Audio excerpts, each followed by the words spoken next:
මාලා පියල් කියන්නේ ගොඩක් ආදරයෙන් ජීවත් වුණු ජෝඩුවක්.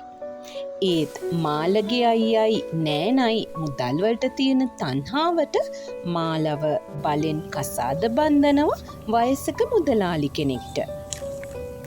පියල්ට අනතුරක් කරයි කියන බයට අකමැත්තෙන් වුණත් මාලා රතු මුදලාලිගේ මනමාලි වෙනවා. ඒක පොඩ්ඩක්වත් මාලගේ කැමැත්තට සිද්ධ වුණු කසාදයක් නෙවෙයි. රතු මුදලාලිවත් මාලවත් ගමේ කිසිම කෙනෙක්වත් නොහිතපු විදියට අනපේක්ෂිත විදියට මේ රතු මුදලාලි මංගල දිනේට පහුවෙනිදා මරණයට පත් වෙනවා. මාලගේ තියෙන මූසලකම නිසා මෙහෙම වුණා කියලා මිනිස්සු කතා වෙනවා. ඒත් වෛද්‍ය පරීක්ෂණයෙන් ඔප්පු වෙනවා හෘදයාබාධයක් නිසා මිය ගියා කියලා. ඒ නිසා නීතිය පැත්තෙනුත් මාලට කිසි අසාධාරණයක් වෙන්නේ නැහැ. තමන්ට තිබුණු එකම නිදානේ නැති වුණා කියලා මාලගේ අයියටයි නෑනටයි රතු මුදලාලිගේ මරණය ගැන හරිම දුකයි. මාලගේ පැරණි පෙම්වතා පියල් වලව්ව ළඟට ආවත් ඇතුළට එන්නේ නැහැ. පියල්ගේ හිතේ පුංචි සතුටකුත් තියෙනවා මේ වුණු සිද්ධිය ගැන. මොකද පියල් මේ විවාහය ගැන හිටියේ ගොඩක් තරහින්. මාලා ඊයේ මනමාලියා. ඒ වුණාට අද වෙනකොට මාලා වැන්දබුවක්. දෙන්න පුළුවන් උපරිම ගෞරවය දීලා රතු මුදලාලිගේ අවමංගල් උත්සවය බොහෝම චාමෙට කරන්න මාලට පුළුවන් වුණා. පියල් අවමංගල්‍ය පෙරහැර බලන්නත් එනවා. මුදලාලිගේ අවසන් කටයුතු සිද්ධ වුණු කනත්තටත් එනවා. ඒත් පියල් මාලට මුහුණ දෙන්නේ නැහැ. කනත්තෙදී මාලගේ අයියයි නෑනයි පියල්ට හමු වෙනවා. අපි අතින් උනේ වරදක් කියලා පියල්ට කීවත් පියල් ඒ ගැන කිසිම තැකීමක් කරන්නේ නම් නැහැ. අවමංගල්‍ය උත්සවයට ආපු හැමෝම ගෙවල් වලට යනවා. මාලා මේ වලව්ව ඇතුලේ තනි වෙනවා. පුදුම අසරණ කමක් මාලට ඇති වෙනවා. ලොකු පාළුවක්, හිතට ලොකු බරක් දැනෙනවා. එකින් එක තමන්ගේ ජීවිතයට වුණු අපරාධය මාලගේ මතකේ මැවෙනවා.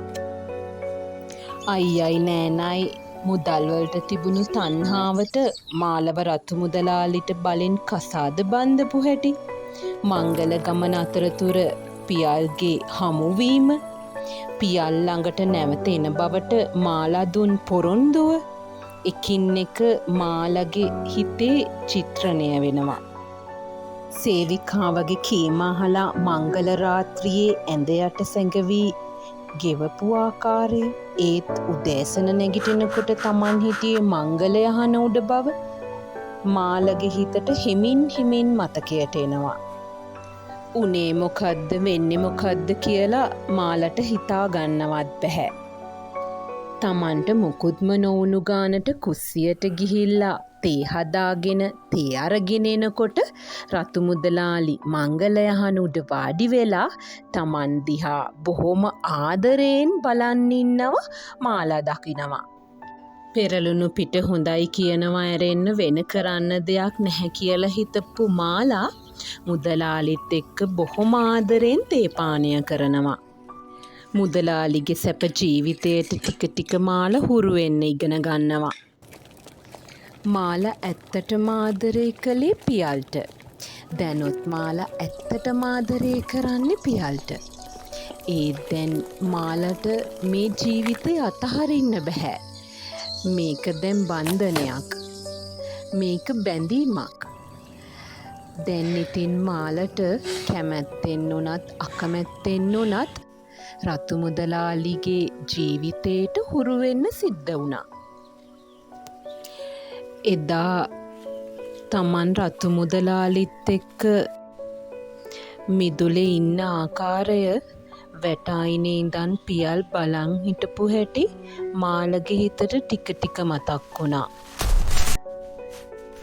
මාලා ගලක පැටලිලා වැටුණු වෙලාවෙත් පියල් වැටායිනේ බලන් හිටියා මාලට මතකයි. මාල වැටුණු වෙලාවේ රතු මුදලාලි ගොඩක් කලබල වුණා. මාලව උස්සගෙන රතු මුදලාලි ගෙට දිව්වා. කකුලට තෙල් බෙහෙත් කරලා වේදනාවෙන් ඉඳපු මාලට සුව පහසු නින්දක් ලබා දුන්නා. දන්නේම නැතුව රතු මුදලාලිට පුටුව උඩම නින්ද ගියා. මේ හැම සිද්ධියක්ම මාලට දැන් එකින් එක මතක් වෙනවා. මාලා නින්දෙන් ඇහැරෙනකොටත් රතු මුදලාලි හොඳටම නිදි. කුස්සියට ගියපු මාලා සේවකයොත් එක්ක එකතු වෙලා කෑම සකස් කරනවා. තවමත් මුදලාලි ඇහැරුණේ නැති නිසා කාමරයට ඇවිත් මුදලාලිට කතා කරපු හැටිත් මාලට මතක් වුණා. මුදලාලිට කතා කළත් ඇහැරුණේ නැති නිසා ඇඟට අත තියලා කතා කරන්න හදද්දී සීතල වුණු අයිස් කුට්ටියක් වගේ හිටපු මුදලාලිට බය වුණු මාලා යටිගිරියෙන් අඬමින් කෑ ගහපු හැටි මාලට මතක් වුණා.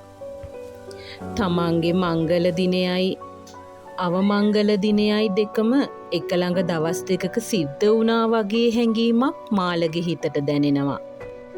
රතු මුදලාලිගේ නීතිඥ මහත්තයා මාලා හම්බ වෙන්න එනවා. ඒත් එක්කම පියල්ටත් බංගලාවට එන්න කියලා පණිවිඩයක් යවනවා.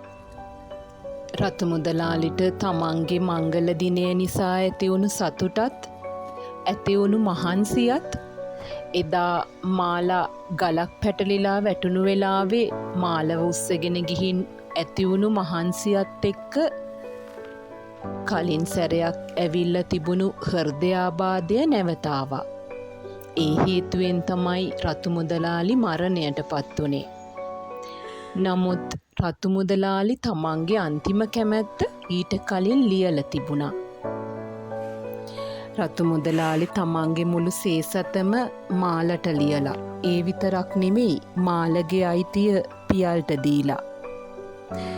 මේක මාලටවත් පියල්ටවත් හිතා ගන්න බැරි වුණු දෙයක්.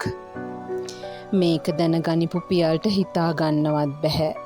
නමුත් මේ වෙලාවේ මුකුත්ම නොකිය පියල් බංගලාවෙන් පිට වෙලා යනවා. මේ දේවල් ගන්න තරම් පියල්ගේ හිතට ඉඩ දුන්නේ නැහැ. දැන් මාලට තමන් ආදරය කරපු ආදරවන්තයා පියලුත් නැහැ. තමන් කසාද බැඳපු රතු මුදලාලි එයත් නැහැ.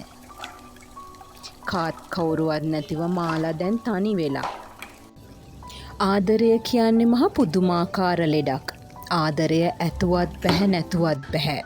පියල්ලා අතහැරලා ආපු මාලා ටික ටික රතු මුදලාලිගේ ජීවිතයට හුරු වෙන්න හිතුවත් අන්තිමට රතු මුදලාලිත් මාලව අතහැරලා මෙලොවින් ගියා. මාලගේ ජීවිතයට උනේ මහා ඛේදවාචකයක්. තමන් ආදරය කරපු පියලුත් දැන් මාලව අතහැරලා ගිහින් ටික ටික මාලගේ මානසික මට්ටම බිඳ වැටෙන්න ගත්තා.